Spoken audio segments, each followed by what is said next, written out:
Ar son coiste Pelleman Leitrim atá ásan dahan ar an bheith an seo an up ag an ócáid iontas speisialta seo well, I dunanáil ar son Gala Melga. I'm a little bit shocked that I was the first person on stage because I was hoping Enda might have a few words said and I could just reiterate his comments and it would have been a much easier gig. But just on behalf of Leitrim LGFA, it's an absolute honour to be here to represent Leitrim LGFA and to represent the ladies of Melvin Gaels.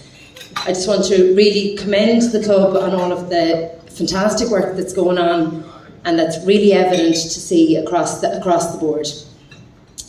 As a coach, I've coached teams who've played against Melvin Gaels, and it's really evident that there is so much work going on at grassroots in terms of skill development and all of the really fundamental work that's going on, and that's very obvious. And also having seen girls teams participating at high levels in finals, etc., and kind of the end point of the various competitions this year, it's been very evident how much work is going on. Just to really, I suppose, to commend those who are putting in all that hard work behind the scenes, to commend the club executive and the coaches that are doing all that work, because it doesn't happen without a lot of effort. And I guess, you know, from a club perspective and the entire club, it's, you know, even events like this take so much work and they're so vital and so important for clubs at the various levels. But to really commend those who are putting in all the work at executive level. And there are people probably in this room who don't realise how much participation Melvin Gaels gives to Leitrim LGFA and to our county board. And I suppose Eloise is here in front of me. She's your club secretary, and I'm sure there are many people around her doing a lot of hard work as well. But she's the person who gets bombarded with all of the emails, all of the contact, and she's the conduit from the county, from provincial level, and from national level to the grassroots in Melvin Gaels. So sincere thanks to Eloise for all of that hard work.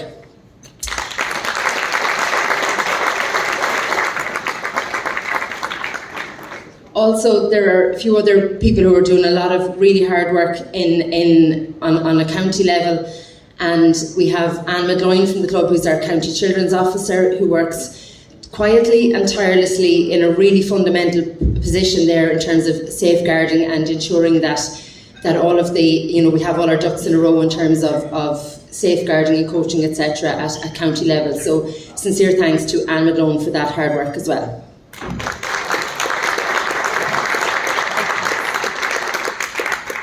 This year at county level, we resurrected our finance committee, and as every committee and every club and every organisation knows, fundraising is such a difficult job, and we're constantly, it's I suppose the thorn in our side permanently, but we have a very active member on that finance committee from Melvin Gaels in Louise McKeever, excuse me. And so sincere thanks to Louise for that hard work on our finance committee as well. And finally, this year, or in the last 12 months, we started our development committee. And this was something new in Leitrim LGFA we felt needed to happen to progress our structures at club and county level and all of our underage, I suppose our underage structures and our underage teams and competitions. And we had our first meeting, and we were looking for somebody to put up their hand and say they do chairperson or secretary or the various roles within that. And Catherine Williams from Melvin Gaels put up her hand and said she'd be the secretary.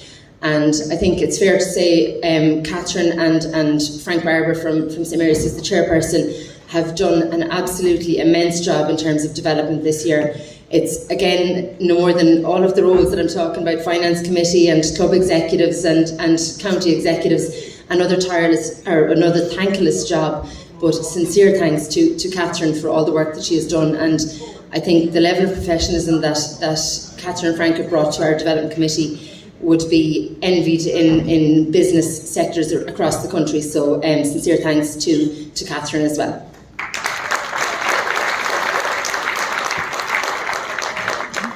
So, as I said, I just wanted to acknowledge the participation of Melvin Gaels at county level, and I said I know that I'm not trying to overlook those who are the coaches and all of the club executive who are doing all the hard work as well. And just to, as I said, at this point, it's we've seen under 12, under 14, under 16 teams in Melvin Gaels, and the Mothers and Others team, who are very active and have been supportive to many other clubs as they've begun their Mothers and Others journey as well. But really looking forward to seeing Melvin Gaels at minor and at adult level this year and in the coming season. And I know it's certainly on the plans for Melvin Gaels, and to encourage those perhaps in the room who might not have played football for a year or two or 10, and to give it a shot again, and to get that blend of youth and experience in your adult team, and develop the pathway, I guess, for all of the girls in Melvin Gaels, that there's a journey that they can take. And when they go down to the fabulous facilities that I passed on my way here this evening, and the lights on and everything looking fantastic, that they've got a journey and I suppose a route into adulthood and adult football for them right around the way. So I don't think I have anything further to say, but to wish Melvin Gaels every success at every level, and Melvin Gaels LGFA all the success in the future as he continues to develop, and well done on everything you've achieved so far. Míle buíochas.